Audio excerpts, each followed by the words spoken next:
যে পুলওয়ামা কাণ্ডে যখন রক্তাক্ত অবস্থায় গুলি করে মারা পড়ল, যে ফোর্সরাও বলল তাদেরকেও বাঁচাতে কেউ আসেনি, এবং যে মহিলার হাজবেন্ড মারা গেল তাদেরও বাঁচাতে কেউ আসেনি। ওখানে কোনো ফোর্স যায়নি, তাদেরকে রেস্কিউ করেনি, তাদের পাশে দাঁড়ায়নি। আর এর পিছনে কারণ কি?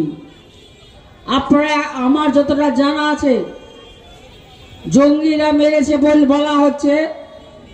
জঙ্গিরা কোনোদিন ট্যুরিজমকে মারে না, জঙ্গিরা সবসময় ট্যুরিজমকে রেসপেক্ট জানায়।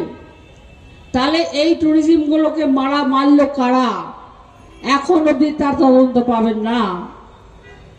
যেমন করে কি আমরা পাহেলগাঁও 22শে এপ্রিল যে ঘটনাটা ঘটেছিল, সেখানেও রক্তাক্ত অবস্থায় তারা পড়েছিল, কিন্তু সেখানে কেউ এলো না। এই যে একটা মানুষকে রক্ষা করতে সাফিসিয়েন্ট সেদিনকার জন্য প্রতিদিন যত ফোর্স থাকে, সেই দিন তত ফোর্স ছিল না কেন? এই সব তদন্ত বিজেপি করবে, আর তদন্ত করে নিজেদের মধ্যে ঢেকে দেবে।